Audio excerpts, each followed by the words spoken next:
No momento em que a humanidade sofre por tanto desamor, pela fome, pelas guerras, os tóxicos alimentando a violência em nossa cidade. Esta emissora traz até você momentos de amor, paz e alegria, através de um programa feito com carinho para o seu coração.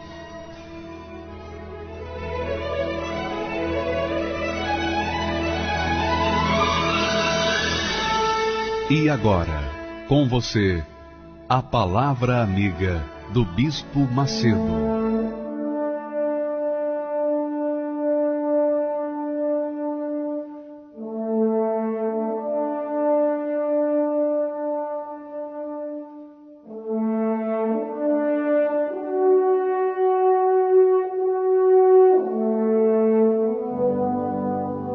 Graças a Deus, que o Espírito do Deus Altíssimo, o Espírito do Todo-Poderoso, o Senhor Deus de Abraão, o Deus de Isaque e o Deus de Israel, em o nome do Senhor Jesus, venha sobre você agora para arrancar toda mazela, toda urucubaca, toda bruxaria, feitiçaria, magia, para arrancar todo o azar, sorte, vai tudo para o meio do inferno, o azar e a sorte, porque não tem nada a ver com Deus. Receba o Espírito de Deus, o Espírito da vida, em nome do Senhor Jesus. E quem crê, diga amém e graças a Deus.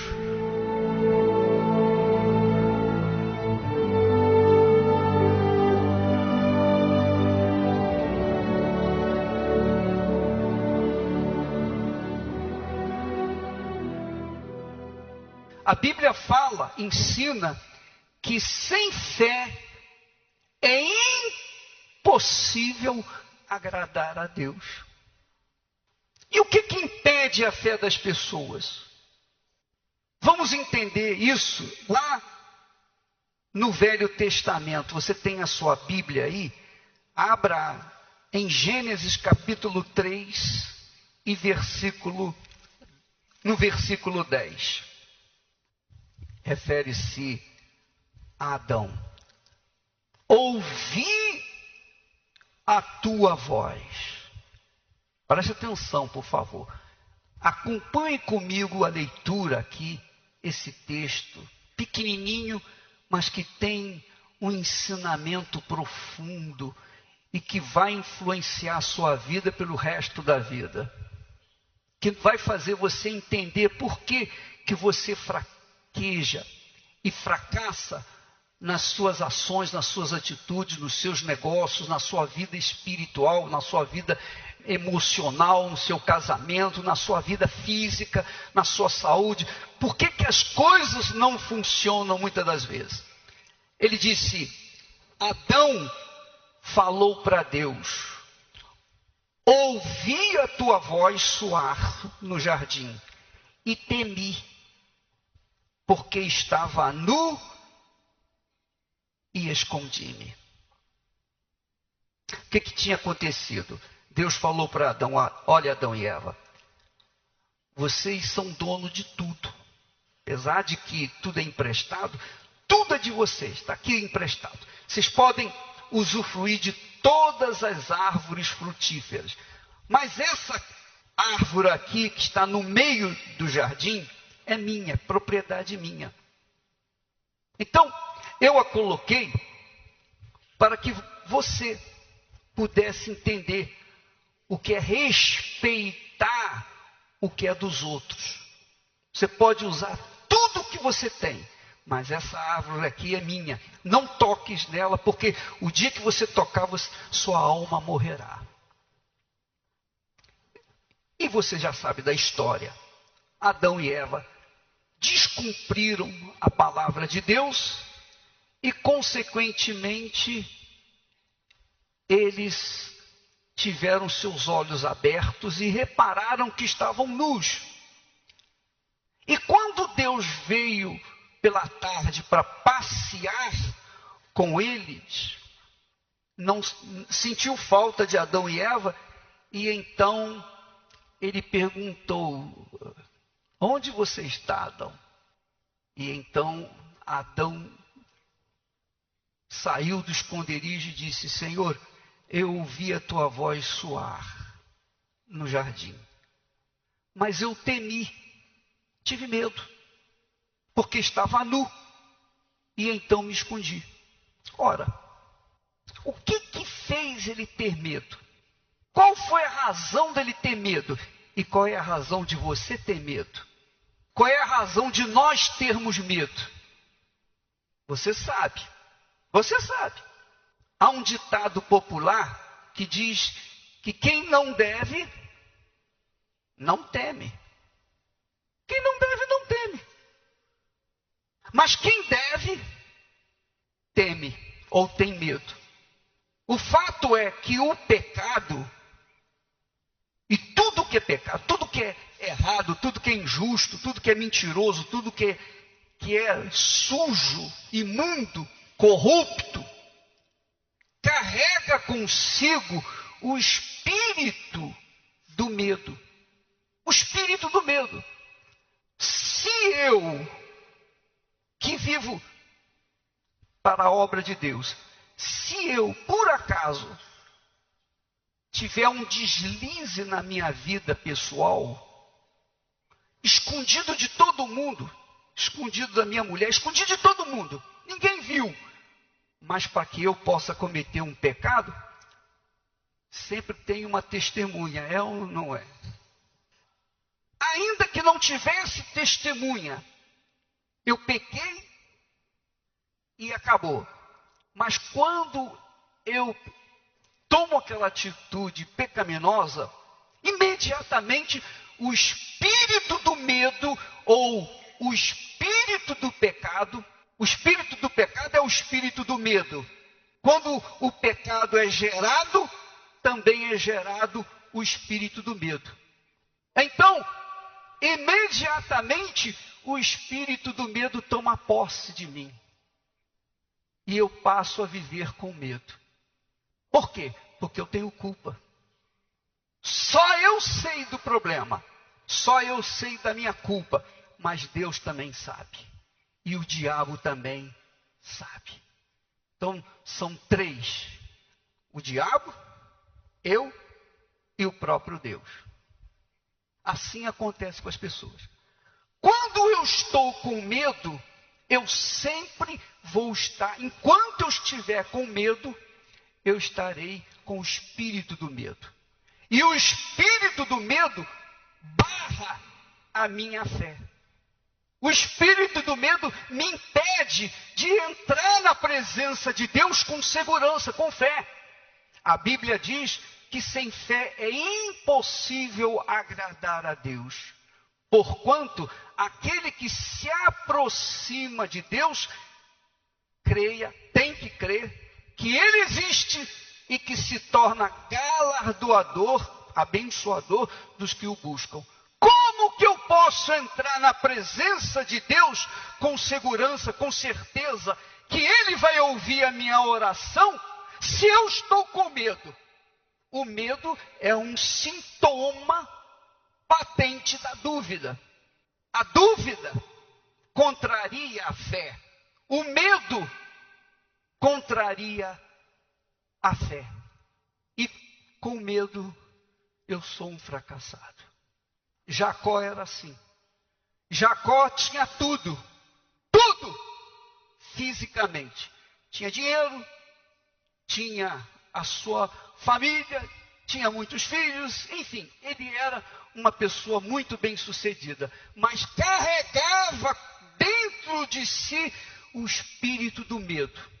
Ele viu Deus, ele viu os anjos, ele teve a visão da escada, ele ouviu a voz de Deus, ele ouviu e viu coisas que eu nunca jamais vi em minha vida. Jacó viu. Mesmo assim, ele era um homem frustrado.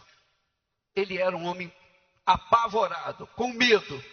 E com aquele espírito do medo, Jacó não tinha condições de gerar nações. Não tinha condições de ser o que ele mais tarde viria a ser. Preste atenção. Talvez seja esse o seu problema. O medo. E por causa do seu medo, o problema interior, você se encontra perdido. Por causa do medo, o medo daquilo que você fez e que está te acusando 24 horas por dia. Às vezes você tem um vazio tremendo dentro do peito e não sabe por quê. Você tem tudo, mas você é infeliz. Tem tudo, mas é infeliz. Por que é infeliz? Porque dentro de si há algo que falta, há um buraco dentro de você. Pois bem, Jacó foi esse homem fracassado espiritualmente. Fracassado. Ele dormia com medo e levantava com medo de um dia encontrar com seu irmão e ser assassinado. Até que ele teve um encontro com Deus no Val de Jaboque, e lá ele se entregou, ele confessou, ele falou, quando Deus perguntou, qual o seu nome? Meu nome é Jacó. Eu tenho carregado esse nome desde a minha infância. Eu tenho sido Jacó. Para o pai dele, ele tinha dito que era o seu irmão Esaú. Mas agora para Deus ele confessa, olha, Senhor, eu tenho sido mentiroso, enganador, eu tenho sido trapaceiro, eu tenho sido isso e isso. Ele confessou o seu pecado. Quando ele confessou o seu pecado, então Deus o perdoou. Ele deu um novo nome. E é o que acontece. Quando uma pessoa tem culpa no cartório, quando uma pessoa mata, o assassino, quando mata, ele é pego. E quando ele é pego, ele é julgado, condenado e colocado na prisão. Quando ele paga a sua culpa, quando ele cumpre a sua obrigação para com a sociedade, então ele sai da prisão, ele não tem mais o espírito do medo, porque ele já pagou a sua pena, o seu pecado. Entendeu o que eu estou falando? Sim ou não? Se não for punido, ele vai continuar sendo afligido pelo espírito do medo. Toda vez que a polícia se aproximar, ele vai ficar com medo. E é assim. Enquanto não houver confissão, é o que diz o texto sagrado, que se nós confessarmos os nossos pecados, o Senhor Jesus é fiel e justo para perdoá-los e resolver o problema. Enquanto se mantiver o pecado, vai manter o espírito do medo, quer a pessoa goste ou não, quer ela seja pastor, pastora, ou quer ela seja um oficial da igreja, bispo, seja lá o que for. Enquanto mantiver o pecado, vai se manter escravo desse pecado. E o escravo, você sabe, o escravo tem direito a alguma coisa? Não. O escravo não tem direito a nada. Então a pessoa vive presa, ainda que pela sua esperteza ela possa até usufruir os direitos da sua inteligência e roubar, e adulterar, e fazer coisas que não prestam e ficar escondido. Mas dentro de si ela vai dormir, acordar e viver com o espírito do diabo, que é o espírito do medo. Foi o que aconteceu com Adão e Eva. Olha só, ouvi a tua voz soar no jardim e temi. Por que temeu? Temeu porque ele havia desobedecido a palavra de Deus. É isso só. Eu temi e por isso me escondi. Olha, preste atenção que eu vou falar para você. Preste atenção. O que nós estamos ensinando aqui para vocês é muito mais do que um diploma, por mais sucesso que você possa ter com esse diploma. Porque o que nós estamos tratando é da sua vida espiritual, da sua alma. Alma. Jacó, depois que teve o encontro com Deus, ele disse: eu vi Deus face a face. e a minha alma foi salva. Ficou livre do espírito, o espírito da culpa, o espírito do pecado, o espírito do medo. Medo. E eu não estou falando medo simplesmente medo de altura, não. Eu estou falando de medo de tudo. O medo que impede você de chegar-se livremente diante do altar do Altíssimo e resolver o seu problema com Deus. O rapaz estava dentro de uma solitária, tinha apanhado aos montes, estava dentro de uma solitária, e lá na solitária não tinha nada, a não ser um ratinho, um camundongo e uma Bíblia rasgada. Ele pegou a Bíblia e começou a ler. Era bandido, assaltante, assassino, etc, etc, etc. Aí começou a ler a Bíblia. Naquele momento que ele leu a Bíblia, ele dobrou os seus joelhos e falou: meu Deus, se o Senhor existe, se essa palavra é verdadeira, tem compaixão de mim, perdoa os meus pecados, livra-me dessa situação. A partir dali, num período de 1 ano e pouco, ele deixou a cadeia. Hoje é uma pessoa, é um empresário bem-sucedido, constituiu família, é uma pessoa reintegrada 100% na sociedade. E vive sem medo. O que é mais importante, ele vive livre. Amém, pessoal? Então, quem fala primeiro? Seu Jaime? Seu Jaime começa. Seu Jaime. Pode ser. Olha aqui, seu Jaime, o senhor era evangélico. Evangélico. Não precisa dizer a igreja, mas... Não. Eu era evangélico eu de uma cidade pequena. E cidade pequena, o evangelho vive como se fosse uma cooperativa. Todas são unidas. Eu participava de tudo, eu tenho um conhecimento de tudo. Eu acho que o senhor também veio de lá, o senhor também sabe, entende meu linguajar. Né? Mas ele não entende. Eu ouvindo o senhor falando aí a respeito de Jacó, eu vou voltar lá nos meus primeiros dias de vida de criança e vim crescendo. Eu sou aquele menino que cresceu na rua. A minha mãe fazendeira de bolo e eu vendendo. Nunca gostei de escola, porque escola não ganhava dinheiro, eu gostava de dinheiro. Então, eu vivi aquilo desde criancinha, com 18, 19 anos de idade, eu já me tornei um empresário. Eu ganhei dinheiro. E ela, evangélica, depois de um tempo ela foi ser evangélica, que ela casou comigo, eu não era evangélico, mas minha família toda era. Ela foi para uma igreja evangélica. E eu, Jacó total, conquistando, lutando, e bem numa cidadezinha pequenininha do interior, e o meu nome brilhava lá. Fui até aclamado para ser até prefeito lá na época, eu era jovem, de 20 anos ainda. Então, aos 40 anos de idade, eu cheguei dentro de uma igreja que era a igreja dela, onde ela era líder de louvores. E ali eu fiquei 6 anos lá. Só que quando eu bati lá dentro, é onde que às vezes eu posso até confundir a cabeça de alguém. Eu cheguei ali dentro, eu fui informado que Deus via tudo e sabia de tudo. Então, a partir daquilo, eu me aniquilei totalmente. O senhor fez o quê? Me aniquilei.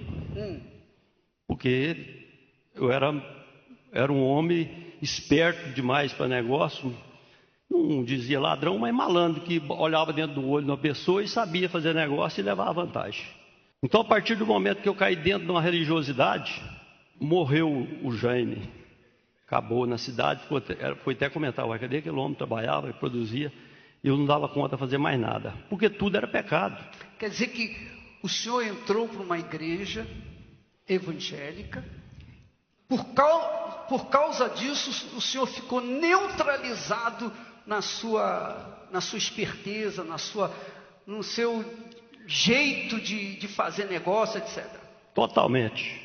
Porque tudo era pecado. Tudo estava errado, tudo era pecado. Mas eu tive o maior prazer naquela situação, porque eu era elogiado, eu era caridoso, a vida inteira eu ajudava as pessoas, eu via um mendigo na rua, eu levava até para minha casa, fazia tudo. Então eu tinha um espírito de consolação ali, de aplauso ali daquela igreja. E havia profetas ali, aquilo. Quando eu cheguei lá, eu assustei muito, que eu via profetizando lá, que Deus falou que não sei o quê. Eu terminou a reunião, conversei com o pastor, falei, pastor, vem cá, Deus conversa, a pessoa fala assim. Ele falou, conversa e tal, inclusive a profeta era a esposa dele. Eu pensei comigo, eu falei, então agora estou pronto, estou arrumado. Porque da mesma malandragem que eu usava lá fora nas espertezas, agora eu vou ouvir a Deus. E pus minha vida 100% na mão da direção, da religiosidade. Nós vivíamos em harmonia ali de todas as igrejas. A única igreja que não participava conosco era a Igreja Universal. A única? A única. Por quê? Não sei, ela tinha um pastorzinho pretinho, nada cabecinha pequena, nós tinha até raiva dele. Porque nós fazíamos as rodadas, as bancadas de festas e emoções e louvores. A minha linda que cantava, que era uma cigarra pura. Então, cigarra, era, aquilo para mim era o maior prazer da vida. Só que no decorrer dos anos, lá, a situação financeira naturalmente vai fracassando. Aí começou uma contenda muito grande entre eu e minha esposa. Exatamente por causa da situação financeira.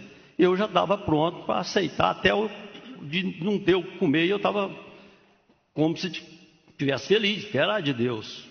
E ela não. E aí começou muita atrito entre eu e ela, e vai a ponto de desquitar, de largar. Um momentinho só. O senhor chegou ao ponto, chegar a essa situação de faltar o que comer? Não. Mas não. Foi isso não? Não chegou a esse ponto, não. Mas quase. Mas, assim, cobrança muito forte da parte dela, porque eu não trabalhava mais. Quebrava um som lá, para a igreja eu comprava, tudo que faltava, eu dava tudo. Quer dizer, em outras palavras, simplificando, o senhor era um fiel da igreja. Totalmente fiel. Fiel da igreja. Mas a sua vida estava declinando. Por quê? O senhor achava que Deus iria lhe abençoar pelo fato do senhor estar cooperando com a igreja dele, não é isso? Era isso. Hoje eu tive outros pensamentos. Eu entendi um dia, porque eu ficava muito perturbado e sempre lia a Bíblia, e Deus falava comigo na palavra dele. Um certo dia eu muito agitado lá, até depois que eu comprei um som para a igreja lá, gastei muito, mas vendo aquela situação ruim, eu lembro muito bem que Deus, fala comigo. E eu abri a Bíblia, e na Bíblia saiu num versículo lá, quem que é maior? A oferta ou o altar? Então, aquele dia eu entendi que aquele altar não tinha credenciamento. É onde que eu às vezes falo, que me salvou foi um altar credenciado, onde que você planta e colhe. Porque eu não tinha medo de plantar, de dar tudo que eu tinha e ficar sem nada. Eu provei isso lá, quando eu estava iludido lá pelos espíritos que vêm em forma de anjo de luz, que estavam me enganando como se fosse Deus. E eu me converti a esse espírito do diabo mesmo, para ser sincero. Seu Jaime, deixa eu falar um pouquinho com a sua esposa, a dona Rosana, por favor. Sim, senhor. Vem cá, como é que a senhora via essa situação? Ele era empresário e eu fui para a igreja primeiro. E ele trabalhava, ele conquistava, eu conheci o Jaime assim. Durante esse tempo que nós ficamos na denominação, ele, por um tempo, foi até tranquilo. Depois ele começou a ficar muito parado, estagnado, a não fazer negócio, a não conquistar. E aquilo me incomodava, porque eu não conhecia esse Jaime. Esse Jaime parado, esse Jaime sem conquistar. Ele estava ficando triste, desanimado. E nós temos 3 crianças, as crianças crescendo e precisam de muita coisa. Eu comecei a cobrança. Comecei a cobrar que aquilo não estava certo, mas eu não pensava que era a denominação, que nós teríamos que um dia mudar da denominação. E eu ficava cobrando. Ele começou a assistir os programas da Universal na televisão e começou a falar comigo que o brilho dos olhos daqueles homens de Deus, a sinceridade que ele via no fundo, como ele fazia negócios e via no fundo dos olhos, ele começou a ver esse brilho e começou a falar para mim. Mas eu não dei bola para aquilo, eu não tinha essa visão. E aí foi um dia que ele chegou na Igreja Universal. Nós já estávamos com esse problema financeiro, ele já tinha 300 mil reais em dívidas, ele não tinha coragem de desfazer de nada para quitar a dívida, nem de conquistar, e ficou com aquele pavor, aquilo que o senhor pregou, aquele medo de perder o que já tinha. Apegou aquilo e ficou quieto. E então foi assim que nós chegamos na Igreja Universal, com brigas, com desentendimentos, a minha cobrança. E quando ele colocou o pé na Igreja Universal, na igreja pequena da nossa cidade, foi um estalo. Ele falou, voltou a nascer aquele Jaime empresário, aquele Jaime conquistador, com aquela força, com aquela garra. E aí ele passou isso para mim. E falou assim, olha, Rosana, eu visitei uma igreja e eu achei a casa da multiplicação. Ele ainda falou bem assim para mim, a casa da multiplicação. E aí eu fiquei feliz com isso, porque como eu estava cobrando a multiplicação e ela não vinha, porque já tinha um tempo que nós esperávamos tudo, nós tínhamos carro velho, essas coisas, queria trocar, coisa que mulher reclama, né? E aí ele falou, eu fiquei feliz. Eu fui com ele um tempo, mas passados uns dias, começou então esse propósito da Fogueira Santa de Israel. E aí eu não entendi. Aí eu quis voltar para trás. Porque ele até fala que ele nunca tinha me visto assim, que eu cheguei a manifestar. É mesmo? Ele falou, disse que eu fiquei bem desesperada, porque, bispo, vinha de um tempo que você esperava e nada acontecia. Espera, Deus vai abençoar. Se Deus quiser, vai acontecer. Quando nós chegamos na Igreja Universal e que começou a falar em sacrifício que eu nunca tinha ouvido falar, que falou, você coloca seu tudo, eu pensei, agora eu vou colocar meu tudo e vou ficar sem nada. Eu não tive esse entendimento, esse despertar da fé, infelizmente na época. Mas eu costumo dizer que o meu Abraão, eu sempre falo que o meu Abraão não me ouviu, como o Abraão foi cumprir e não falou nada com Sara, devido ao filho dela. Então ele praticou a fé, perseverou, mesmo com a minha falta de entendimento, e agora ele fala. E quando ela fala assim, essa falta de entendimento, o sacrifício maior que eu já fiz na minha vida foi tolerar essa mulher, quando eu vim para a Igreja Universal. É mesmo? Foi o maior sacrifício da minha vida. É porque eu fiquei sozinho, porque nós vivíamos numa reunião do interior de louvor, que ela era a líder de louvor ali, e minha família muito evangélica, e aqueles pastores de todas as denominações, nós convivíamos maravilhosamente.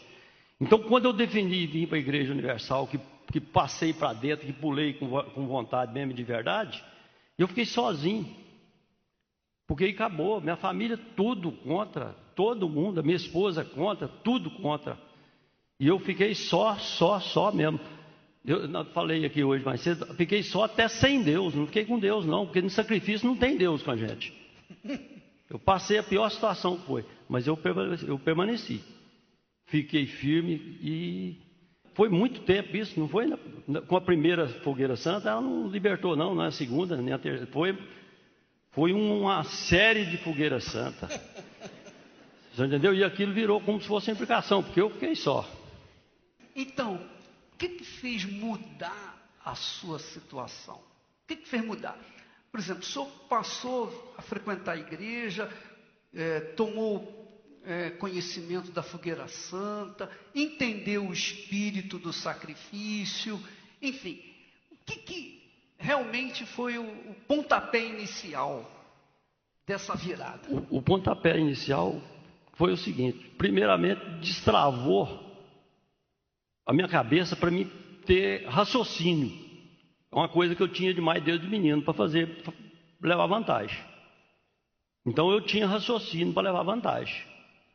Então, quando eu cheguei dentro da Igreja Universal, que eu vi que eu podia ser de Deus e ser rico, ali eu falei assim, agora completou todo o desejo do meu coração, que era, eu não queria o mundo mais, eu queria Jesus mesmo de verdade. Há tanto que eu aceitei ficar até na miséria e perder tudo com Ele. Mas quando eu descobri que não era Ele, que eu vim conhecer Ele, que Ele também queria o melhor para mim, então eu simplesmente voltei a raciocinar. Estava ouvindo a pregação do senhor aí. Eu vivia na igreja de gritaria, de louvor, de oração. Hoje não, o senhor está aqui conversando. Simplesmente eu voltei a ser o que eu era mesmo, racional. Assumia o raciocínio. E depende de mim, tudo depende da gente mesmo, de mim mesmo. Pois é, deixa eu falar agora para vocês o seguinte. O que acontece? Isso é bom que se diga para o mundo. Quando se fala em riqueza, os que mantêm, que são poucos, os ricos, os que mantêm a riqueza, eles têm interesse que as pessoas pensem assim, olha, riqueza e Deus não combinam. Riqueza e religião não combinam. Porque Jesus não tinha onde reclinar a cabeça. Porque Jesus não tinha nada. Ele não teve nada realmente. Mas nunca faltou nada para ele. Ou faltou? Faltou? Ele passou fome?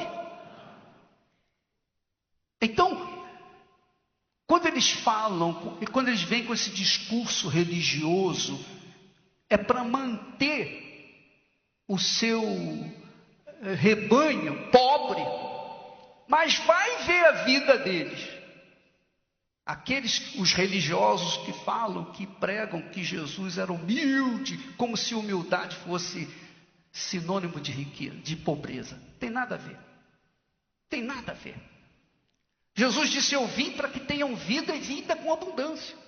O diabo veio para matar, roubar e destruir. Mas eu vim trazer vida e vida com abundância, riqueza.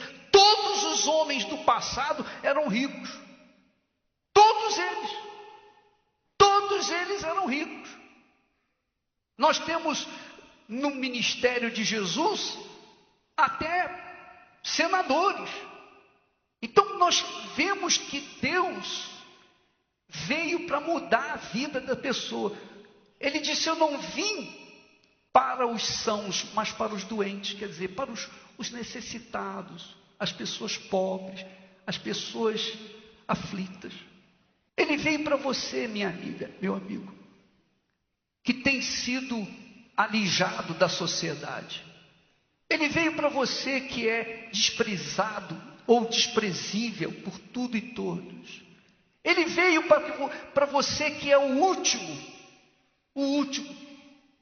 E para você, ou para aqueles que são os últimos, Jesus tem um discurso que veio para tirá-los do último lugar e colocá-los em primeiro.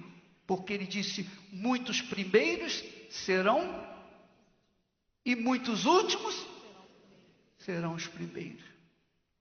Então Deus quer que você seja próspero. Deus quer prosperidade. Os ricos que não querem, os religiosos ricos que não querem a sua prosperidade, é porque, aliás, os ricos em geral. Mas por quê? Porque se você se tornar rico, você vai deixar de cozinhar, sim ou não? Você vai deixar de ser empregada, sim ou não? Você vai ter que trabalhar ou então pagar melhor, sim ou não? Sim ou não? Fala a verdade. Então não interessa para muitos ricos, especialmente religiosos, que você seja rico, porque senão quem vai fazer as coisas para ele? É só pensar. E se Deus é grande, se Deus é o Todo-Poderoso, se é o Criador de tudo, como esse Deus rico vai querer que os seus filhos sejam pobres? Tem sentido pai rico e filhos miseráveis? Cá para nós, vamos colocar os pingos nos is, minhas amigas, meus amigos. Coloque a sua cabeça para pensar. A Bíblia está repleta de testemunhos, de palavras de Deus falando: se o meu povo me escutasse, comeria o melhor desta terra. Então, quando o seu Jaime teve essa revolta, foi o estupim da sua fé. Porque fé, meu caro, precisa de revolta. Quando a pessoa está revoltada, ela tem fé para fazer, ou tudo ou nada, ou vai ou racha, ou vida ou morte. Eu sou desse tipo. Foi isso que aconteceu comigo. E é por isso que mudou a sua situação. Mudou. Fiz até uma loucura. Mas fé é loucura. Quando eu vi essa mulher que ela virou para trás, eu cheguei tão indignado lá um dia, eu cheguei para onde você estava? Aí o meu filho mais novinho, tremendo, falou: estava lá na Babilônia. Aí eu cheguei nervoso, ao que eu vi ela assim, eu falei: eu vou matar essa mulher. Eu ia matar ela. Que isso? Aí não tinha um pau, não tinha nada lá, eu arranquei o sapato, enfiei na cara dela, só que ela, esperta, quebrou o quê? O dedo. Quebrou o dedo. Você estava revoltado? Eu estava revoltado a ponto de matar. Porque Falei, que a senhora viu? Muita revolta. Eu nunca vi esse homem assim, mesmo antes, quando era do mundo, não acontecia isso.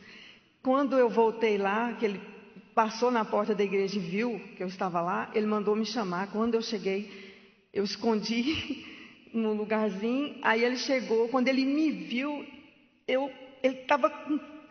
Bispo, ele estava com tanta determinação daquele que tinha ouvido, de convicção, de revolta do tempo que ele ficou. Ele disse que ele foi lesado, que quando ele me viu, a companheira dele, a parceira dele, recuando, ele enfureceu, pegou mesmo o sapato e jogou, e eu coloquei o dedo na frente, meu dedo quebrou, mas graças a Deus, né, bispo, pelo dedo quebrado, porque...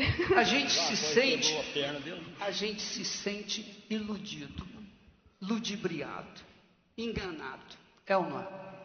Também já senti isso, meu caro. Enganado. É uma loucura. É muito forte, né? Muito forte. É só quem passou mesmo. Agora, seu Jaime, para encurtar o assunto, o que o senhor tinha quando o senhor chegou na Igreja Universal? E quanto tempo faz isso? Quantos anos? Há uns 17 anos. O que o senhor tinha e o que o senhor tem? Como eu falei para o senhor, eu voltei a pensar, raciocinar, eu estou ouvindo aqui o que precisa ser feito para a lavoura produzir muito. Tem que pôr muito adubo. Então eu entendi o processo e eu falo para o senhor que eu sempre fiz e faço mais para o altar do que para mim. Só que eu tenho mais. Eu passei a ter muito mais e mais. É onde que eu sei que foi Deus, porque eu sempre, parece que eu dei mais do que eu ganho. Então está provado que tem um mistério nisso aí, para mim que raciocino. Jesus disse que o altar é que abençoa, santifica a oferta. Quer dizer, a oferta santificada, abençoada pelo altar que representa a Deus, tem que multiplicar. Tem que multiplicar. É porque, eu vou supor, antes eu trazia no altar também. O altar, ele tem boca, ele fala e explica para mim que pôs no altar o que eu tenho que fazer. Então mudou totalmente a história pelo que eu ouvi e fiz. Não por uma mágica. Está arrebentando. Está arrebentando. Porque eu falei que antes eu era contra, mas agora não. Agora eu estou junto com meu esposo, nessa mesma fé do sacrifício. Foi. E nossa família abençoada, nossos filhos no altar, sacrificando. E vida conjugal, familiar, financeira. Às vezes ele esquece de falar o que ele tem, mas não é vários loteamentos, empresas, postos de gasolina, e por aí afora. Então Deus tem nos honrado, mas o que é melhor, e que nós falamos de manhã, ter tudo isso é bom, mas o melhor é uma família abençoada, é o sabor, é de estar juntinho aqui com o meu Abraão, nós dois juntinhos, e nossos filhos arrebentando também na fé, nossos netos, todos, aquilo que o senhor falou, a maior herança que nós estamos deixando para os nossos filhos é a fé. Amém. Graças a Deus. Muito obrigado. Sem fé é impossível agradar a Deus.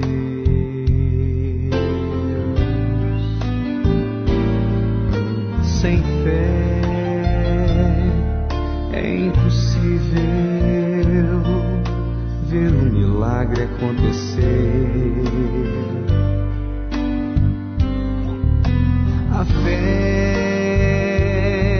te faz nova criatura, te garante salvação. A fé pode mudar todas as coisas. Põe tua fé naquele que pode todas as coisas. Traz a existência por você o que nunca existiu, passa a ser seu, mas sem a fé é impossível agradar a Deus.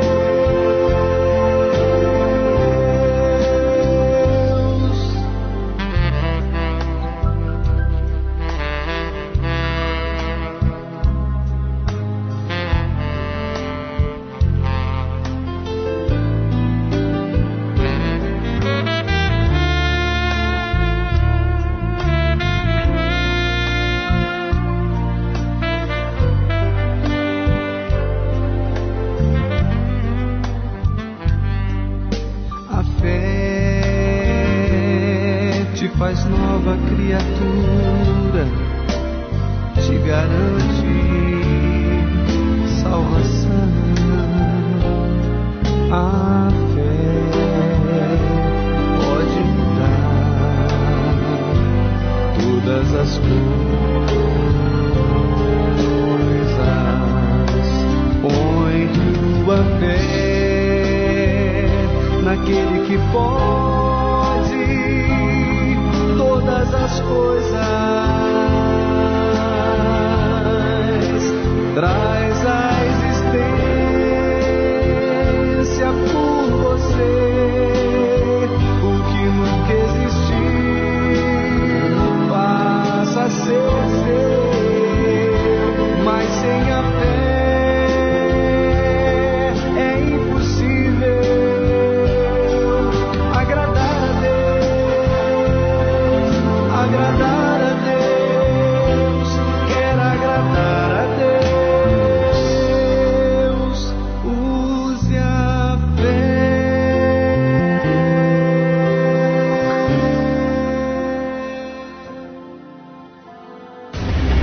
De segunda a sexta-feira, por esta emissora, às 23h45, participe da oração da meia-noite, direto do Pico do Jaraguá.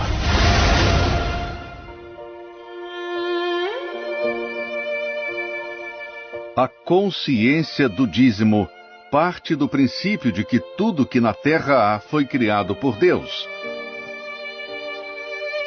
A natureza, os animais, a inteligência do homem, tudo criado com detalhes e perfeição.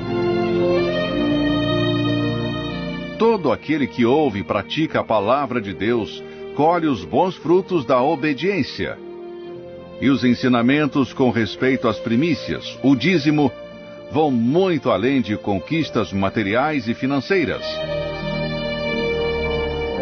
Devolver as primícias nos ensina a ter relacionamento com Deus.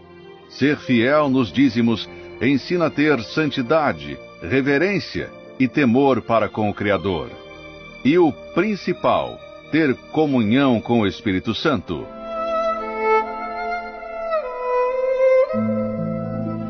Prove, pratique, fundamente a sua vida na obediência da palavra de Deus e passe a colher os frutos de ser um dizimista.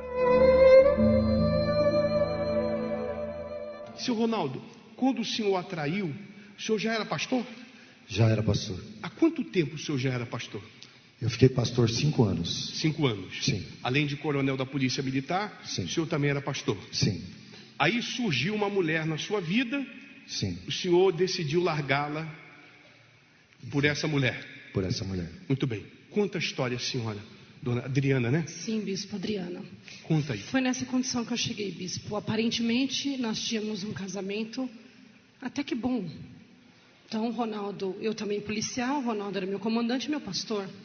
Então, nunca passou pela minha cabeça que um dia, esse Ronaldo, que todos os dias dizia que me amava, chegar para mim e dizer, olha, do dia para a noite, Adriana, eu estou indo embora, porque eu estou indo em busca da minha felicidade.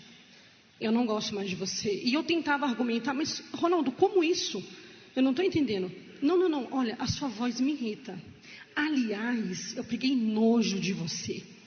A sua voz também me irrita, fala pouco comigo. Foi nessa condição que esse Ronaldo deixou tudo e foi embora. E aí, bispo, eu fiquei desnorteada. Porque imagina, eu fiquei sem rumo. Meu Deus, mas o que eu fiz? Com filhos, aonde que eu errei? O que eu fiz? Então, eu entrei numa depressão profunda, bispo. Eu não queria saber de nada. Eu só queria ficar deitada num quarto escuro. Eu não queria falar com ninguém. Nisso, nós tínhamos uma empresa. Essa empresa foi caindo. Nós tínhamos mais ou menos 200 funcionários. E foi caindo. Eu não tinha saída, bispo. Eu fui envergonhada. Todo mundo dizia assim, viu lá, o Ronaldo Coronel traiu a Adriana. Nossa, isso é porque é pastor. Então, eram esses comentários. Eu saí de rede social, porque eu fui muito humilhada, bispo. Eu fui muito humilhada. Minha família, então, nossa, minha família caiu em cima. Todo mundo, a igreja que eu era, a mesma coisa. As pessoas, está vendo? Só condenava, só apontava, só condenava. E aí, eu recebi o convite para vir aqui. Uma igreja que eu achava que eu nunca ia entrar, bispo, porque o Ronaldo pregava contra a igreja, né? Tinha preconceito da igreja e eu automaticamente tinha também. E quando eu cheguei aqui, eu cheguei na deplorável miséria. Um instantinho. O que o senhor pregava contra nós? Eu pregava o que a maioria pregava. Que só tinha ladrão, que os pastores aqui eram todos ladrões, que o bispo era o falso profeta. Eu cheguei a falar isso. E tudo que era contrário, tiravam sarro, mesmo no púlpito pregando. Às vezes eu falava, quando chegava a parte de dízimos e ofertas, eu tirava um sarro de como a Igreja Universal atuava nesse sentido. Ou seja, eu estava sendo o falso profeta, né? Eu não tinha essa percepção e não conhecia a Universal. E logo que eu cheguei, bispo, eu cheguei muito carregada, mas muito carregada. E eu senti, vindo nas reuniões, ouvindo a palavra, eu senti uma paz, eu senti um alívio. E as coisas, bispo, elas deram um sinal positivo ali. Elas deram um sinal de melhora. Eu parei de perder posto, parei de ser ameaçada de morte pelos funcionários. Eu já não tinha mais vontade de morrer. Eu já comecei a reagir àquela situação toda. Perdeu o medo? Perdi o medo. E falei, não, agora eu vou para cima. Eu vou para cima, eu vou reverter esse quadro. Logo chegou a fogueira santa. E aí que está, bispo. Aí que foi o meu erro. A fogueira santa chegou. E eu tinha uma reserva. E aí eu falei, meu Deus, e agora? Sem entender muita coisa, porque estava um mês na igreja, o que eu vou fazer? E aí Deus pediu aquela reserva, põe no altar. Mas aí, bispo, eu disse assim, não, também não precisa de tudo isso. Quando aconteceu isso, o Ronaldo casou com a amante. Aquela reserva que eu tinha, se o senhor falar para mim para onde foi, não sei. A empresa faliu, porque eu perdi tudo. Eu perdi casa, eu perdi empresa, eu perdi dignidade, bispo. Eu tive que mudar até de cidade. porque eu era tão defamada onde eu morava, que eu tive que mudar para outra cidade, porque eu comecei a ficar com medo até de morrer. Então eu tive que ir para outra cidade. E chegou lá, porque a maldição me acompanhou. E esse Ronaldo só postando foto de viagens, de resort, de passeios, e eu naquela total humilhação, a ponto, bispo, de não ter R$1,99 para comprar um chocolate para minha filha. Eu não tinha. Tive que pegar minha filha, mandar para casa da minha mãe, para ela ter o que comer. Bom, bispo, aí teve um dia que uma palavra do homem de Deus nesse altar aqui mudou a minha vida. Quando foi falado sobre a obediência. Que a obediência, ela faz, bispo, o que nada pode fazer. Então o que eu fiz? Eu cheguei naquele dia e disse assim, meu Deus, hoje é tudo ou nada, é vida ou morte. Hoje, meu Pai, eu coloco minha vida no teu altar. Hoje, meu Deus, eu vou obedecer. Tudo que o homem de Deus falar para mim, meu Pai, eu vou fazer. Meu Deus, se ele disser assim, ó, planta bananeira, eu vou plantar. Corre até o pico do Jaraguá, eu vou correr, meu Deus. Mas eu preciso, meu Pai, mudar de vida. Sabe por quê, meu Deus? Se o Senhor quer saber, eu já não aguento mais. Eu não tenho mais para onde correr. Porque, bispo, imagina, nesse momento some todo mundo. E o que eu fiz, bispo? Nesse dia eu coloquei a minha vida nesse altar. Primeiro eu coloquei a minha vida. Então chegou a fogueira santa. Eu disse, meu Deus, é agora. Fui para minha casa, bispo, sem água, sem luz, sem gás, sem nada. Eu falo que Deus, Ele confia tanto na nossa entrega, que Ele já vai nos abençoando. E esse Ronaldo, que estava numa cidade de 600 quilômetros, eu peguei o envelope, ele apareceu na cidade. Do nada ele apareceu lá. Só que quando ele chegou na cidade, eu não era mais Adriana Jacozinho. Eu já era Israel. Então foi muito legal. Ele chegou todo Jacó, né? E eu lá, já Israel. Oi, Ronaldo. E ele disse assim... Não batia, né? Não dava liga. Jacó com Israel. Não dá liga, não dá liga. E aí ele disse assim, ela está diferente, o que está acontecendo? Pediu para conversar comigo no momento, conversei com ele. Falei tudo para ele que estava acontecendo. E expliquei da minha fé. Ele falou, mas você está na Universal? Eu falei assim, permaneço lá. Estou lá, Ronaldo. E é lá que Deus está mudando a minha vida. Quando eu subi no altar, que eu desci do altar, aquela voz disse para mim, está consumado. Aí meus filhos estavam tudo assim na primeira fileira. Eu desci, eles me abraçaram, choraram junto comigo. Foi uma alegria, bispo, no dia 12. Esse Ronaldo estava em São Paulo casando a filha dele mais velha. Voltou para a cidade dele, a amante pôs ele para fora. Eu desci do altar, a amante juntou as roupas dele e pôs ele para fora. Então ele me ligou. Amor, você não sabe. E eu nada de amor. Ai, Jacó. Já era Israel. Eu disse, fala, Ronaldo Jacó. Ele disse... Fui colocado para fora de casa. Falei, fique em paz, Ronaldo, vai dar tudo certo. Eu vou ir para São José. Vem para cá, para a cidade, vem para cá. Vamos curar isso aí. E quando chegou lá, esse Ronaldo, que odiava a nossa fé, não podia nem ouvir falar, né, no nome da igreja, ele entendeu e ele viu o poder de Deus, bispo. E dali eu tomei a minha decisão. Eu ia começar tudo de novo. Aí comecei a frequentar as reuniões, me batizei de novo, comecei tudo de novo. Larguei aquele negócio de sair do salto. Pastor, acabou. Agora eu sou um servo e preciso de Deus na minha vida. Antes de subir o altar também, eu tinha fechado um contrato, bispo, de R$100 mil. Eu não tinha funcionário, eu não tinha CNPJ. Fechei um contrato de 100 mil. O Ronaldo voltou 0 na conta, 0,00. Eu creio que Deus fez isso para não falar, não, trouxe algum dinheiro? Não, foi zerado que ele chegou na cidade, com a mochilinha, com um pouquinho de roupa. Então, quando ele chegou, o que tinha já era resultado do altar. Então, ele já pôde ver que esse altar não deve nada para ninguém. E a Adriana, que estava com 3 aluguéis atrasados, paguei meus aluguéis, compramos a nossa casa num condomínio abençoado na nossa cidade. E não parou por aí, bispo. E Deus abençoando, abençoando. E o mais importante, bispo, que eu tenho hoje, que nós temos hoje, eu e o Ronaldo, é a presença de Deus dentro de nós. É o Espírito Santo, bispo. Porque há paz que eu e o Ronaldo nós temos hoje, não tem dinheiro no mundo que pague. Graças a Deus. Nós vamos ficando por aqui. Amanhã estaremos de volta nesse horário, nesta emissora. Deus abençoe, em nome do Senhor Jesus.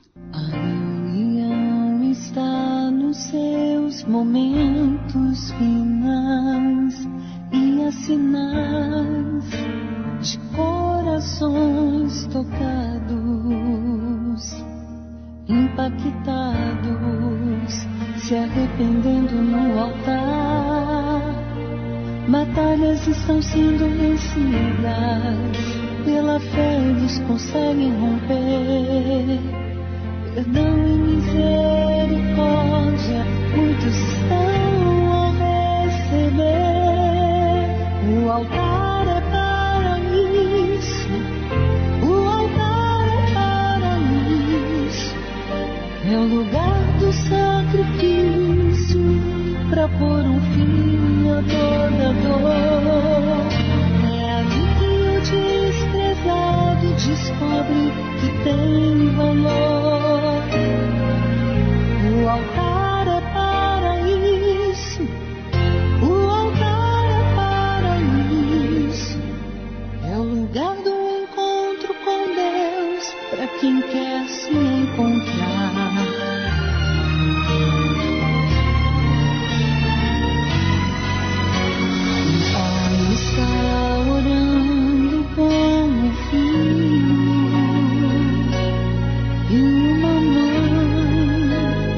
Votos no altar de Deus, corações estão sendo quebrados, tantas vidas mudadas por Deus.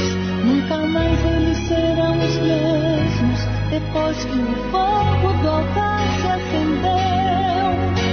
O altar é para isso, o altar é para isso. É o lugar do sacrifício, pra pôr um fim a toda dor. É ali que o desprezado descobre que tem valor.